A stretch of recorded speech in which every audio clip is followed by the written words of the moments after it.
During World War II, Hitler decided not to invade the Swiss because he realized that he would be fighting not just an army but an entire people, and concluded that the invasion would not be worth the cost. And now it seems that the tiny country of Switzerland might once again be setting an example when it comes to protecting itself from invasion and tyranny. On December 28, the German news blog Deutsche Wirtschafts Nachrichten, German economic news, reported that the head of the Swiss army warned his government that because the risks of social unrest in Europe are increasing dramatically and the economic outlook is gloomy, the situation in Switzerland is becoming dangerous and could be doomed if no plan is provided to protect his country. The mixture is increasingly unappetizing, Lieutenant General Andre Blattmann, shown, said. He warned that the hope for Swiss prosperity has long been once again called into question. Social unrest cannot be ruled out, he noted ominously. Those involved in executing and extinguishing the threat of violent civil protest are becoming dangerously aggressive in their language, Blattmann added. Blattmann doesn't just criticize the current volatility without proposing a solution, however. Arm yourselves, the general counsels his countrymen, in preparation of the chaos that he senses is certain to come. It seems that the people of Switzerland are heeding the general's warning. On December 31, Swissinfo.ch reported. Applications for gun permits in Switzerland increased by 20% between 2014 and 2015, according to a survey conducted in 12 cantons by Swiss Public Television, SRF. The survey, published on Wednesday, showed that in the 12, out of 26, cantons surveyed, the Swiss are increasingly interested in purchasing pistols, rifles and other firearms for private use. The greatest increase, more than 70%, was measured in Canton Vaud, with more than 4,200 applications in 2015, compared with 2,427 in 2014. There is a general climate of uncertainty and an increased fear of intruders, said Pierre-Olivier Gaudard, head of crime prevention for Canton Vaud. As one would expect, the government opposes the arming of civilians as an answer to the potential economic and civil maelstrom. Martin Boes, director of Swiss crime prevention, responded predictably to the reported spike in sales of privately owned weapons. When there are more guns in circulation, there is a greater danger for society, Boes said in an interview on a Swiss television news program. That's shown by experience in places like the United States. When there are more guns, there are more accidents with guns. Someone should send Boes a copy of an article written for The New American by Bob Edelman on December 14, 2014. Edelman's article focused on the fallacy parroted by Boes that more guns lead to more violence. John Lott, the author of More Guns, Less Crime, noted in a July 9, 2014, report for Crime Prevention Research Center that the number of citizens now permitted to carry concealed exceeds 11 million, up from 8 million just 3 years ago. And even that number may be far too conservative. The number of concealed carry permit holders is likely much higher than 11.1 million because numbers are not available for all states that issue permits, such as New York.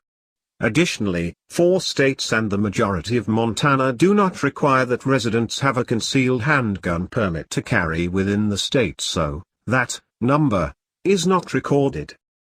That translates into nearly 1 in every 20 Americans licensed to carry. It also translates, according to Lott, into a continuing fall in the rates of murder and violent crime, a 22% decline just since 2007. A period of time, according to Lott, that the percentage of people licensed to carry has increased by an astonishing 130%. One conclusion based on this data is that the more people who are allowed to carry, the lower the rate of violent crime. Lott's Crime Prevention Research Center also noted that states that don't require a permit have much lower crime rates than those states that have the lowest permit rates. It noted too that the murder and violent crime rates are also lower in the 25 states with the highest permit rates compared to the rest of the US. The statistics are impressive regarding violent criminals, according to the report. When you allow people to carry concealed handguns, you see changes in the behavior of criminals. Some criminals stop committing crimes, others move on to crimes in which they don't come into contact with victims. Others actually move to areas where they have less fear of being confronted by armed victims. The Swissinfo.ch article reports, in Switzerland, with more than 8 million inhabitants, there are about 2.5 million legal weapons, around half of which are used for Swiss military service. In light of the Swiss Army chief's suggestion, that number appears to be increasing. So, while the Swiss seem to be preparing themselves to defend their property against the destruction that will be wrought by the havoc that swirls in the wake of global unrest, the President of the United States is taking the cap off his infamous pen and getting ready to issue autocratic edicts further restricting the right to keep and bear arms protected by the Second Amendment. Once again, the New American's Bob Edelman reports on the forthcoming fiats.